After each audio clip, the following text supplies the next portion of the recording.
ओम नमो भगवते वासुदेवाय नमः। आज की कथा में आप सभी भक्तों का हार्दिक स्वागत है। माँ भगवती जगदम्बा की कृपा सदैव आप और आपके समस्त परिवार पर बनी रहे। और आज आप सुनने वाले हैं राजा शांतनु, गंगा और भीष्म के पूर्व जन्म की कथा। ऋषिगर बोले, हे सूत जी, हे अनज्ञ, यद्यपि आपने परम तेजस्वी व्यास तथा सत्यवती के जन्म की कथा विस्तार पूर्वक कही, तथापि हम लोगों के चित्त में एक बड़ी भारी शंका बनी हुई है। हे धर्मज्ञ, हे अनज्ञ, वह शंका आपके कहने पर भी दूर नहीं हो रही है। व्यास जी की कल्याणमयी माता जो कि सत्यवती नाम से जानी जाती थी, वे धर्मात्मा राजा शांतनु को कैसे प्राप्त हुई? कुल तथा आचरण में हीन उस निषाद कन्या का पुरुल में उत्पन्न उन धर्मात्मा राजा ने स्वयं कैसे वरण कर लिया? आप कृपा करके हम लोगों को यह भी बतलाइए कि राजा शांतनु की पहली पत्नी कौन थी और वसु के अंश के उत्पन्न मेधावी भीष्म उनके पुत्र कैसे हुए? हे सूत जी, आप यह पहले ही कह चुके हैं कि सत्यवती के वीर पुत्र चित्रागंध को अमित तेज वाले भीष्म ने राजा बनाया था और वीर चित्रागंध के मारे जाने पर उसके अनुज तथा सत्यवती के पुत्र विचित्र वीर को उन्होंने राजा बनाया रूप संपन्न तथा श्रेष्ठ पुत्र धर्मात्मा भीष्म के रहते हुए विचित्र वीर ने कैसे राज किया और सब कुछ जानते हुए भीष्म ने उन्हें राज्य पर कैसे स्थापित किया और विचित्र वीर के मरने पर अत्यंत दुखित माता सत्यवती ने अपनी दोनों पुत्र वधुओं से 2 गोलक पुत्र कैसे उत्पन्न कराए। उन सुंदरी सत्यवती ने उस समय श्रेष्ठ पुत्र को राजा क्यों नहीं बनाया और उन पराक्रमी भीष्म ने अपना विवाह क्यों नहीं किया? अमित तेजस्वी बड़े भाई व्यास ने ऐसा अधर्म क्यों किया जिसे उन्होंने नियोग द्वारा 2 पुत्र उत्पन्न किए? पुराणों के रचयिता व्यास मुनि ने अधर्म होते हुए भी ऐसा कार्य क्यों किया? हे सूत जी, क्या कहीं वेदों में अनुमोदित शिष्टाचार है? हे मेधावीन, आप तो व्यास जी के शिष्य हैं, इसीलिए आप हमारी इन सभी शंकाओं का समाधान करने में समर्थ हैं। हम सभी इस धर्म क्षेत्र में इन प्रश्नों के उत्तर सुनने के लिए उत्सुक हैं। सूत जी कहते हैं कि हे मुनियों, इक्ष्वाकु कुल में महावीर नामक एक सत्यवती धर्मात्मा और चक्रवर्ती राजा उत्पन्न हुए। ऐसा कहा जाता है कि उन बुद्धिमान राजा ने हजारों अश्वमेध यज्ञ तथा सैकड़ों वाजपेयी यज्ञ करके इंद्र को संतुष्ट किया और स्वर्ग प्राप्त किया। एक बार राजा महावीर ब्रह्मलोक गए। वहाँ प्रजापति की सेवा के लिए सभी देवता गए हुए थे। उस समय देव नदी गंगा जी भी वहाँ ब्रह्मा जी की सेवा में उपस्थित थी। उस समय त्रिविगामी पवन के उनका वस्त्र उड़ा दिया। सभी देवता अपना सिर नीचा किए हुए बिना देखे खड़े रहे, किंतु राजा महावीर से विनसंक भाव से उनकी ओर देखते ही रह गए। उस गंगा नदी ने भी राजा को अपने ऊपर प्रेमाशक्ति जाना। उन दोनों को इस प्रकार मुग्ध देखकर ब्रह्मा जी क्रोधित हो गए और क्रोधाविष्ट होकर सीधे उन दोनों को शाप दे दिया, हे राजन, मनुष्य लोक में तुम्हारा जन्म होगा और जब तुम बहुत अधिक पुण्य एकत्र कर लोगे तब तुम दोनों स्वयं स्वर्ग लोक में आ जाओगे। और गंगा को भी महाशय राजा ने प्रेमासक्त जानकर ब्रह्मा जी ने उन्हें भी अर्थात गंगा जी को भी उसी प्रकार श्राप दे दिया। इस प्रकार वे दोनों दुखी मन से ब्रह्मा जी के पास से सीधे ही चले गए। राजा अपने मन में सोचने लगे कि इस मृत्यु लोक में कौन ऐसे राजा हैं जो धर्म परायण हैं। ऐसा विचार करके उन्होंने पूर्ववंशीय महाराज प्रताप को ही पिता बनाने का निश्चय कर लिया। इसी बीच 8 वसु अपनी अपनी स्त्री के साथ विहार करते हुए स्वेच्छा से महर्षि वशिष्ठ के आश्रम में आ पहुँचे। उन्हें पृथ्वी आदि वसुओं के 2 नामक एक श्रेष्ठ वसु थे। उनकी पत्नी ने नंदिनी गौ को देखकर अपने पति से पूछा कि यह सुंदर गाय किसकी है। दऊ ने उससे कहा, हे सुंदरी, सुनो, यह महर्षि वशिष्ठ जी की गाय है। इस गाय का दूध स्त्री या पुरुष जो कोई भी पीता है उसकी आयु 1000 वर्ष की हो जाती है और उसका यौवन सदा ही बना रहता है। यह सुनकर उस स्त्री ने कहा, मृत्यु लोक में मेरी एक सखी है। मेरी यह सखी राशि अनीसर की पास सुंदरी कन्या है। हे महाभाग, उसके लिए अत्यंत सुंदर तथा सब प्रकार की कामनाओं को पूर्ण करने वाली यह गाय बछड़े सहित अपने आश्रम में ले चलिए, और जब मेरी सखी इसका दूध पिएगी तब वह निर्जरा एवं रोग रहित होकर मनुष्यों से एकमात्र अद्वितीय बन जाएगी। उसका वचन सुनकर दऊ नाम के वसु ने पृथु आदि अष्ट वसुओं के साथ जितेंद्रिय मुनि का अपमान करके नंदिनी का अपहरण कर लिया। तब नंदिनी का हरण हो जाने पर ब्रह्मा तेजस्वी वशिष्ठ फल लेकर सीधी अपने आश्रम पर आ गए। जब मुनि ने अपने आश्रम में बछड़े सहित नंदिनी गाय को नहीं देखा तब वे तेजस्वी मनु एवं गुफाओं में उसे ढूंढने लगे, और जब वह गाय नहीं मिली तब वरुण पुत्र मुनि वशिष्ठ जी ध्यान योग से उसे वसुओं के द्वारा हरी गई जानकर अत्यंत कुपित हुए। उन वसुओं ने मेरी अवभावना करके मेरी गौ चुरा ली है। वे सभी मानव योनि में जन्म ग्रहण करेंगे, उसमें संदेह नहीं है। इस प्रकार धर्मात्मा वशिष्ठ ने उन सभी वसुओं को श्राप दे दिया।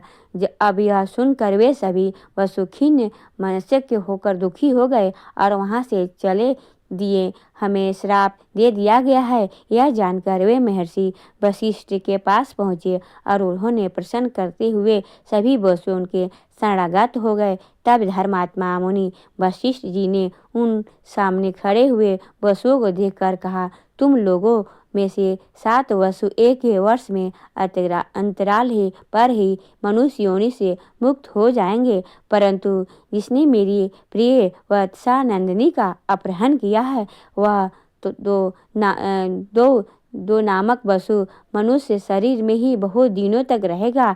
उन्हें अभिशक्त वसुओं ने मार्ग में जाती हुई नदियों में उत्पन्न गंगा जी को देखकर उन अभिशक्त तथा चितातुर गंगा जी से प्रणाम पूर्वक कहा, हे देवी, अमृत पीने वाले हम देवता मानव कुक्षी से कैसे उत्पन्न होंगे, यह हमें महान चिंता है। अतः हे नदियों में श्रेष्ठ, आप ही मानुषी बनकर हम लोगों को जन्म दे। पृथ्वी पर शांतनु नामक एक राक्षसी है, वे अधमे आप उन्हीं के भारिया बन जाएं, और हे सुरापरे, हमें क्रमशः जन्म देने पर आप जल में छोड़ दें।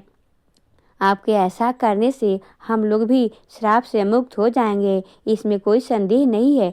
गंगा जी ने जब उनसे तथास्तु कह दिया तब वे सब वसु अपने अपने लोग चले गए, और गंगा जी भी बार बार विचार करती हुई वहां से चली गई। उस समय राजा महाविष ने राजा प्रदीप के पुत्र के रूप में जन्म लिया। उन्हीं का नाम शांतनु पड़ा, जो सत्य प्रतिज्ञा एवं धर्मात्मा राशि हुए। महाराज प्रदीप ने परम तेजस्वी भगवान सूर्य की आराधना की। उस समय जल में से एक परम सुंदरी स्त्री निकली और वह सुमुखी आकर तुरंत ही महाराज के साले वृक्ष समान विशाल दाहिने जंघे पर विराजमान हो गई।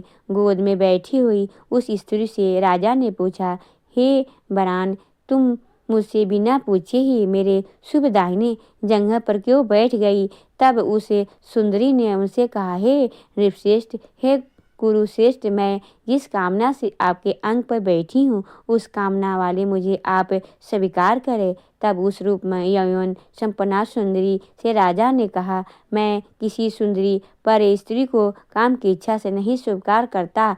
हे भागनी, हे सुचिमती, तुम मेरे दाहिने जांघे पर प्रेम पूर्वक आकर बैठ गई हो, उसे तुम पुत्रों तथा पुत्र वधुओं का स्थान समझो। अतः हे कल्याणी, मेरे मनवांछित पुत्र के जन्म होने पर तुम मेरी पुत्र वधु हो जाओ। तुम्हारे पुण्य से मुझे पुत्र हो जाएगा, इसमें संशय नहीं है।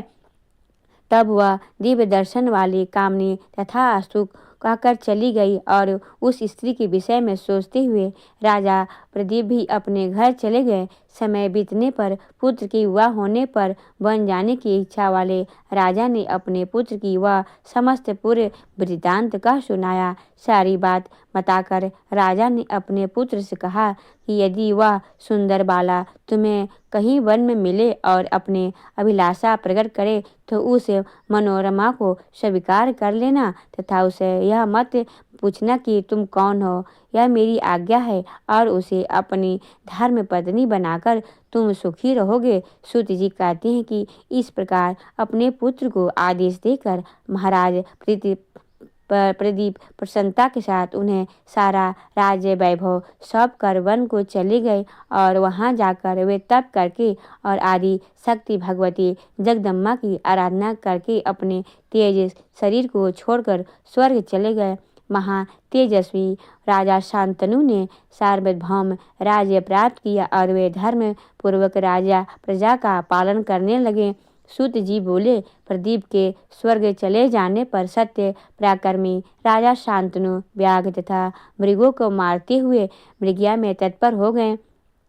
किसी समय गंगा के किनारे घने वन में विचरण करते हुए राजा ने मृग के बच्चे जैसी आंखें वाली तथा सुंदर आभूषणों से युक्त एक सुंदर स्त्री को देखा। उसे देखकर राजा शांतनु हर्षित हो गए और सोचने लगे कि साक्षात दूसरी लक्ष्मी के समान रूप यौवन में संपन्न वह स्त्री वही है जिसके विषय में पिताजी ने मुझे बताया था। उसके मुख कमल का पान करते हुए राजा तृप्त नहीं हुए। हर्षतृंग में उन्हें निष्पाप राजा को रोमांच हो गया और उनका चित्त उस स्त्री के रस में गया। वह स्त्री भी उन्हें राजा महास जानकर प्रेमासक्त हो गई। वह मंद मंद मुस्कुराती हुई राजा के सामने खड़ी हो गई। उस सुंदर स्त्री को देखकर राजा अत्यंत प्रेम विवश हो गए तथा कोमल बाणी से उसे सांत्वना देते हुए मधुर वचन कहने लगे। हे वामरु, हे सुमुखी, तुम कोई देवी, मानुष, गंधर्व, यक्षी, नाग, कन्या अथवा अप्सरा तो नहीं हो। हे भरोहे, तुम तो कोई भी हो, मेरी भारिया बन जाओ। हे सुंदरी, तुम प्रेम पूर्वक मुस्कुरा रही हो, अब मेरी धर्म पत्नी बन जाओ। तब सूत जी कहते हैं, राजा शांतनु तो निश्चित रूप से नहीं जान सके कि यह वही गंगा है, किंतु गंगा ने उन्हें पहचान लिया कि यह शांतनु के रूप में उत्पन्न वही राजा महावीर हैं। पूर्वकालीन प्रेमवश राजा शांतनु ने उस वचन को सुनकर उस स्त्री के ने मंद मुस्कान करके वह वचन कहा। हे नृपश्रेष्ठ स्त्री बोली, हे इंद्रश्रेष्ठ, मैं यह जानती हूँ कि आप महाराजा प्रदीप के योग्य पुत्र हैं, अतः भला कौन ऐसी स्त्री होगी जो संयोगवश अपने अनुरूप पुरुष को पाकर भी उसे पति रूप में स्वीकार नहीं करेगी। हे नृपश्रेष्ठ, वचनबद्ध करके ही मैं आपसे अपना पति स्वीकार करूंगी। हे राजन, हे नृपोत्तम, अब आप मेरी शर्त सुनिए जिससे मैं आपका वर्ण कर सकूं। हे महाराज, मैं भला बुरा जो कोई भी कार्य करूं, आप मुझे मना नहीं करेंगे तथा ना कोई अप्रिय बात ही कहेंगे। और जिस समय आप मेरा यह वचन नहीं मानेंगे, उस समय मैं माननीय श्रेष्ठ में आपको त्याग कर जहाँ चाहूँगी उस जगह चली जाऊँगी। उस समय प्रार्थना पूर्वक वसु से जन्म ग्रहण करने का स्मरण करके तथा महास के पूर्वकालीन प्रेम को अपने मन में सोच करके गंगा जी ने राजा शांतनु के तथास्तु कहने पर उन्हें अपना पति बनाना स्वीकार कर लिया। इसी प्रकार मानवीय रूप धारण करने वाली रूपवती तथा सुंदर ओढ़ वाली गंगा महाराज शांतनु की पत्नी बनकर राजमहल में पहुंच गई। शांतनु उन्हें पाकर सुंदर उपवन में विहार करने लगे। भाव को जानने वाली वे सुंदरी गंगा जी भी राजा शांतनु के साथ विहार करने लगी। उनके साथ महाराज शांतनु को क्रीड़ा करते अनेकों वर्ष बीत गए, पर उन्हें समय बीतने का बोझ भी नहीं होता। वे उन्हें मृगालोचना के साथ उसी प्रकार विहार करते थे। इस प्रकार इंद्राणी के साथ इंद्र सर्वगुण संपन्न गंगा और चतुर शांतनु भी दिव्य भवन में लक्ष्मी तथा नारायण की भांति विहार करने लगे। इस प्रकार कुछ समय बीतने पर गंगा जी ने महाराज शांतनु से गर्भ धारण किया और यथा समय उन सुनैनी ने एक वसु को पुत्र के रूप में जन्म दिया और उन्होंने उस बालक को जन्म देते ही तत्काल जल में फेंक दिया। इस प्रकार दूसरे, तीसरे, चौथे, पांचवें, छठे तथा सातवें के मारे जाने पर राजा शांतनु को बड़ी चिंता हुई। उन्होंने सोचा, अब मैं क्या करूं? मेरा वंश इस पृथ्वी पर स्थिर कैसे होगा? इस पापनी ने मेरे 7 पुत्र मार डाले। यदि इसे रोकता हूँ तो यह मुझे त्याग कर चली जाएगी। मेरा अभिलक्षित 8वां गर्भ इसे प्राप्त हो गया है। यदि अब भी इसे मैं नहीं रोकता हूँ तो इसे भी यह जल में फेंक देगी।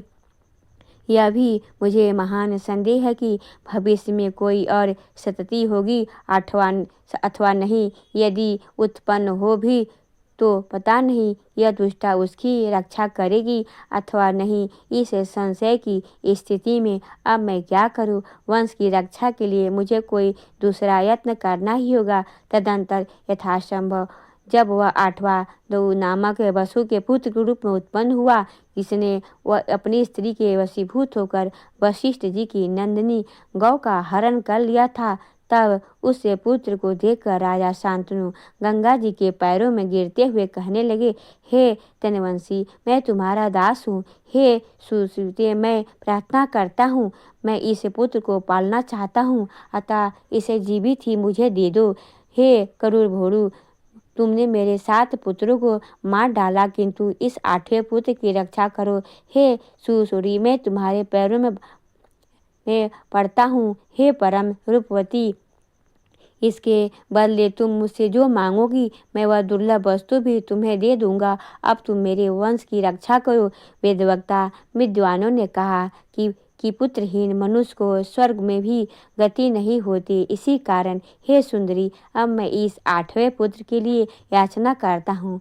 राजा शांतनु के ऐसा कहने पर भी जब गंगा उस पुत्र को लेकर जाने की उद्यत हुई, तब उन्होंने अत्यंत गोपित एवं दुखित होकर उनसे कहा कि हे पापनी, अब मैं क्या करूं? क्या तुम नरक में भी नहीं, नरक से भी नहीं डरती? तुम कौन हो? लगता है कि तुम पापनी की पुत्री हो, तभी तो तुम सदा पाप कर्म में ही लगी रहती हो। अब तुम जहाँ चाहो वहाँ जाओ रहो, पर यह पुत्र तो यहीं रहेगा। हे पापनी, अपने वंश का अंत करने वाली, ऐसा तुम्हें रखकर भी मैं क्या करूँगा? राजा के ऐसे कहने पर उस नवजात शिशु को लेकर जाते ही गंगा ने क्रोधपूर्वक उनसे कहा, पुत्र की कामना वाले, मैं भी इस पुत्र को वन में ले जाकर पालूंगी। शर्त के अनुसार अब मैं चली जाऊंगी, क्योंकि आपने अपना वचन तोड़ा है। हे राजन, मुझे आप गंगा जानिए। देवताओं का कार्य संपन्न करने के लिए मैं यहाँ आई थी। महात्मा वशिष्ठ जी ने प्राचीन काल में 8 वसुओं को श्राप दिया था कि तुम सब मनुष्य योनि में जाकर जन्म लो। अब चिंता से व्याकुल होकर 8 वसु मुझे वहाँ उपस्थित देकर कहने लगे कि अधवे, आप हमारी माता बने। अतः नृपश्रेष्ठ, उन्हें वरदान देकर मैं अपनी आपकी पत्नी बन गई। आप ऐसा समझ लीजिए कि देवताओं का कार्य सिद्ध करने के लिए ही मेरा जन्म हुआ है।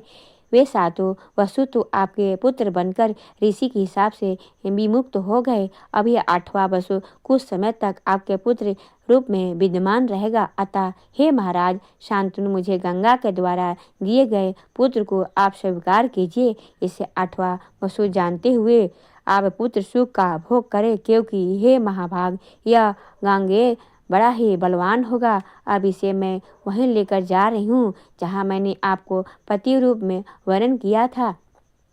हे राजन, इसको पालकर इसके युवा होने पर मैं आपको पुनः दे दूंगी, क्योंकि मातृहीन बालक ना ही जी पाता है और न सुखी रहता है। ऐसा कहकर उस बालक को लेकर गंगा जी वहीं अंतर्धान हो गई। राजा भी अत्यधिक दुखित होकर अपने राजभवन में रहने लगे। महाराज शांतनु की स्त्री तथा पुत्र के वियोग कजे महाराज कष्ट का सदा अनुभव करते हुए भी किसी की प्रकार का राजन कार्य संभालने लगे। कुछ समय बीतने पर महाराज आकेट के लिए वन में गए। वहाँ अनेकों प्रकार के मृग, गरुड़, भैंसों तथा सुगरों की अपने वाड़ों से मरते हुए वे गंगा जी के तट पर पहुँचे। उस नदी पर बड़ा थोड़ा सा जल देखकर वे राजा शांतनु बड़े आश्चर्य में पड़ गए। उन्होंने वहाँ नदी के किनारे खेलते हुए उस बालक को महान धनुष को खींचकर बहुत से बाणों को छोड़ते हुए देखा। उसे देखकर राजा शांतनु बड़े विस्मित हुए और कुछ ही नहीं जान पाए। उन्हें यह भी स्मरण नहीं हो पाया कि यह मेरा पुत्र है या नहीं। उस बालक के अमान्य प्रिय कृत्य बाण चलाने के हास्य लाघव, असाधारण विद्या और कामदेव के समान सुंदर रूप को देखकर अत्यंत विस्मित राजा ने उनसे पूछा, हे निर्दोष बालक, तुम किसके पुत्र हो? किंतु उस वीर बालक ने कोई उत्तर नहीं दिया और वह बाण चलाता हुआ अंतर्धान हो गया। तब राजा शांतनु चिंतित होकर सोचने लगे कि कहीं यह मेरा पुत्र तो नहीं है। अब मैं क्या करूं और कहाँ जाऊं? जब उन्होंने वहीं खड़े होकर समाहित से गंगा जी की स्तुति की, तब गंगा जी ने प्रसन्न होकर पहले के समान एक रूपवती स्त्री के रूप में उन्हें दर्शन दिया। सर्वांग सुंदरी गंगा जी को देखकर राजा शांतनु बोले कि हे गंगे, यह बालक कौन था और कहाँ चला गया?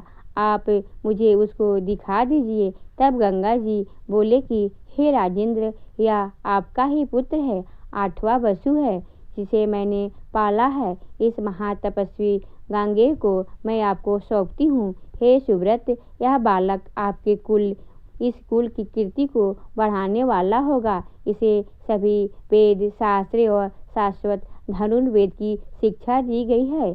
आपका यह पुत्र वशिष्ठ जी के दिव्य आश्रम में रहा है और सभी विद्याओं में प्रांगत, कार्यकुशल एवं सदाचारी है। जिस विद्या को जन्मातग्निक पुत्र परशुराम जानते हैं, उसे आपका यह पुत्र जानता है।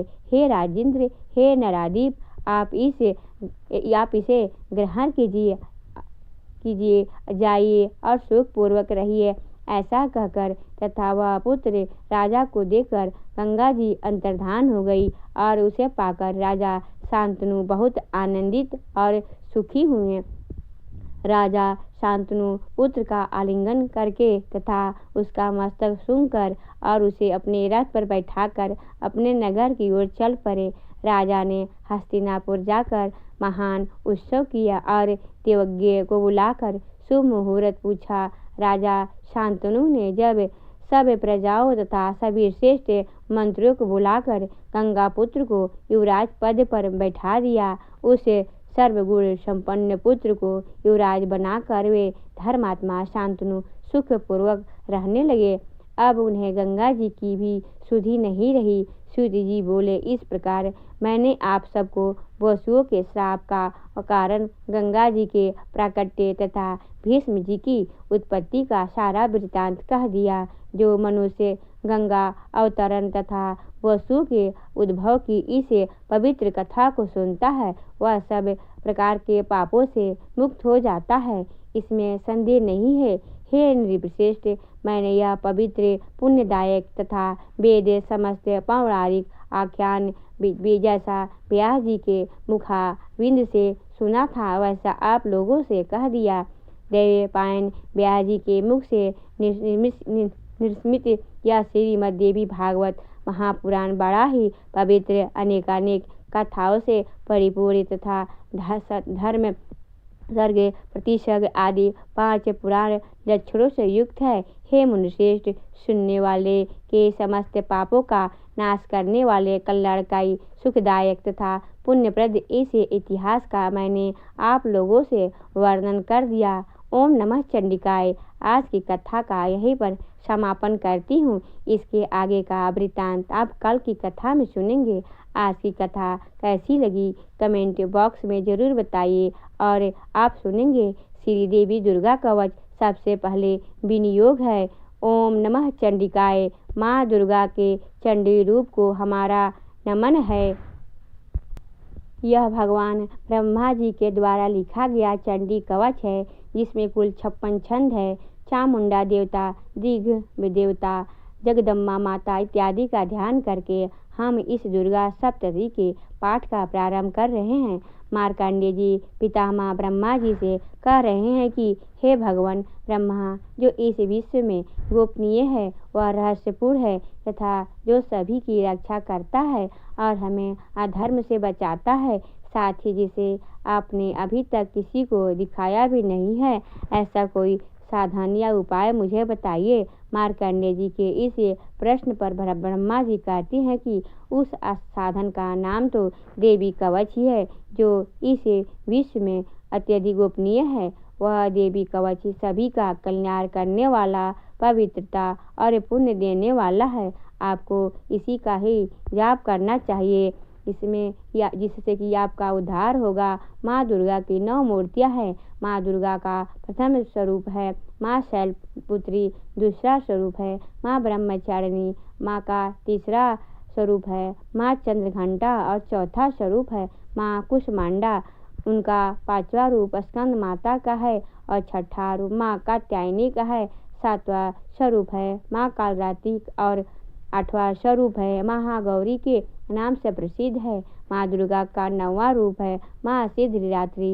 यही 9 दुर्गा के रूप हैं, जिसे भगवान ब्रह्मा के द्वारा वेदों के माध्यम से बताया गया है। जो मनुष्य अग्नि में जल रहा है, वो सभी ओर से शत्रुओं से घिर गया हो, विपरीत परिस्थितियों का सामना कर रहा हो और उस समय यदि माँ दुर्गा की शरण में जाता है तो उसका कभी भी बुरा नहीं हो सकता है। अर्थात माँ दुर्गा का ध्यान किए जाने पर माँ दुर्गा उसकी हर परिस्थितियों में सहायता करती है। यदि युद्ध का समय हो और मनुष्य संकटों में घिरा हुआ हो तो भी माँ दुर्गा के प्रभाव से उसका कुछ भी बुरा नहीं होता है।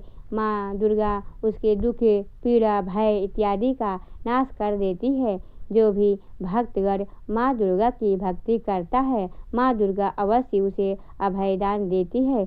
जो कोई भी देवी दुर्गा का ध्यान करता है, माँ दुर्गा उसकी हर प्रकार से रक्षा करती हैं और इस बात में कोई भी संशय नहीं है। चामुंडा माता का वाहन प्रेत है और वे उस पर सवारी करती हैं।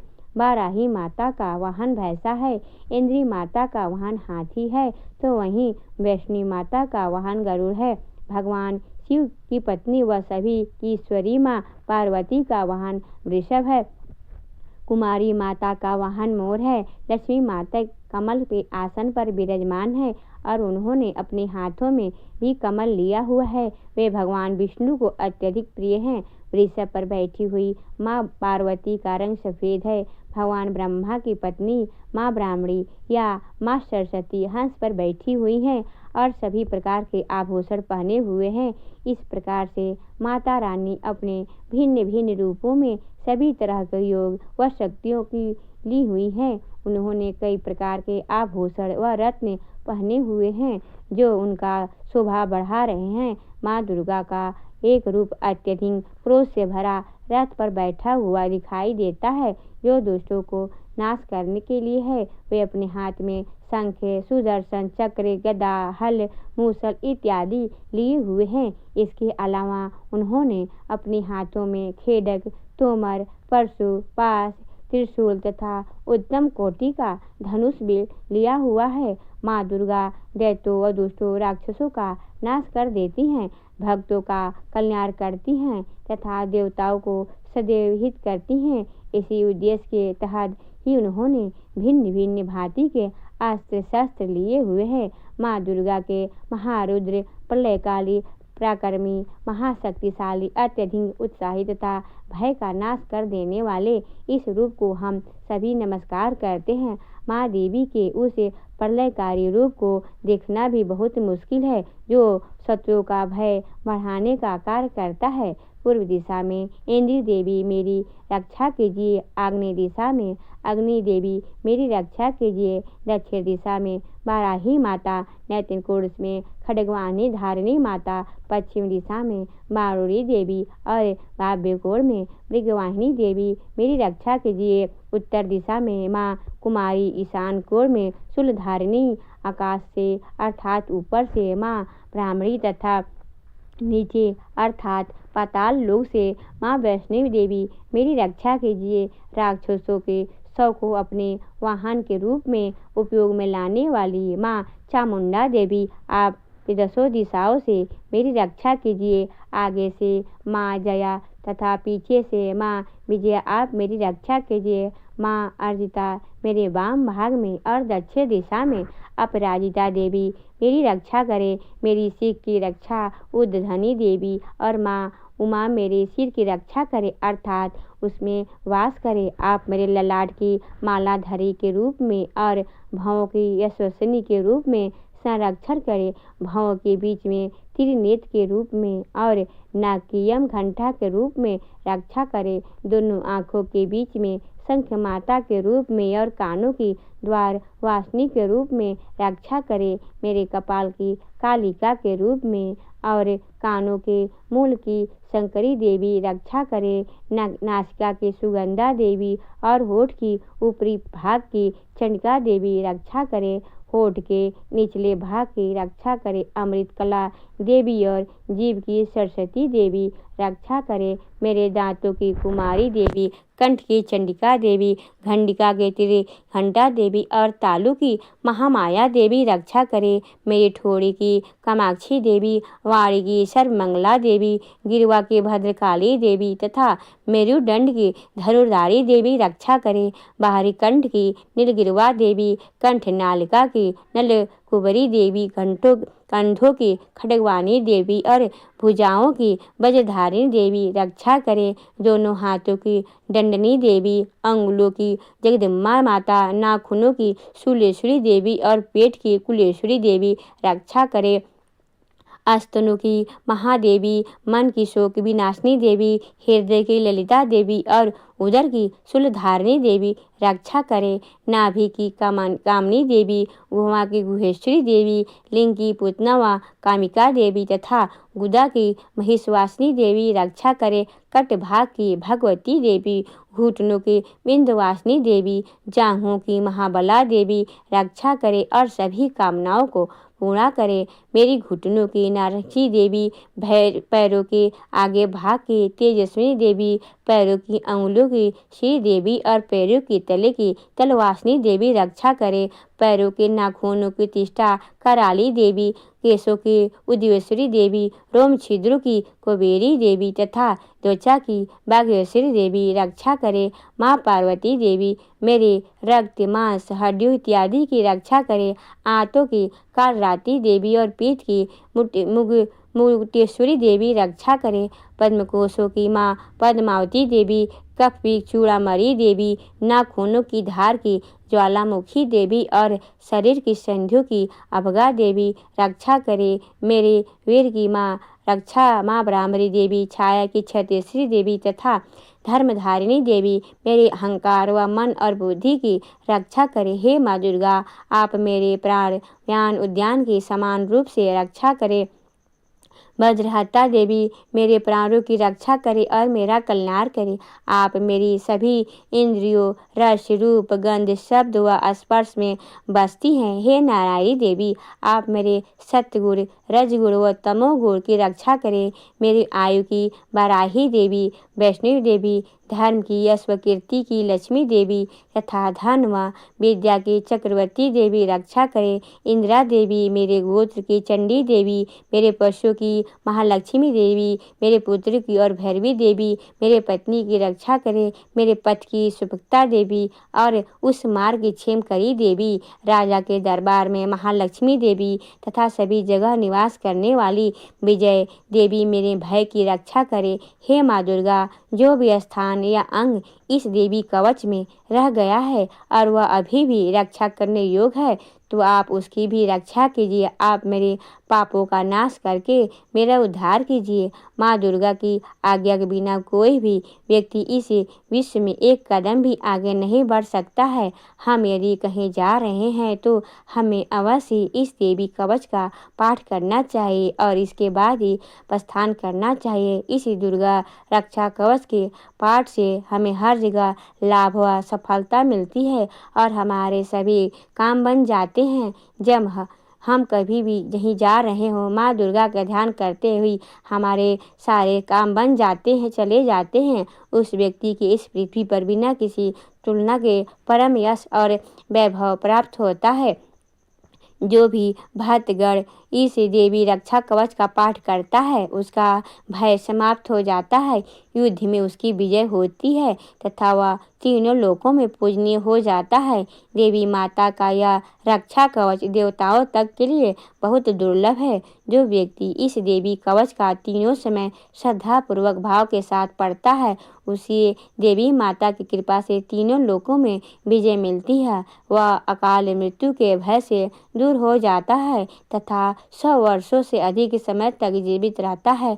इसे दुर्गा कवच के पाठ से व्यक्ति के शरीर में होने वाले हर तरह के रोग समाप्त हो जाते हैं, उसके शरीर में बनने वाले विष भी समाप्त हो जाते हैं तथा कोई रोग उसका कुछ भी बिगाड़ नहीं सकता। जो भी मनुष्य इस दुर्गा रक्षा कवच को अपने हृदय में धारण कर लेता है, उस पर पृथ्वी पर होने वाले सभी तरह के अभिचारक मंत्र तंत्र का प्रभाव समाप्त हो जाता है।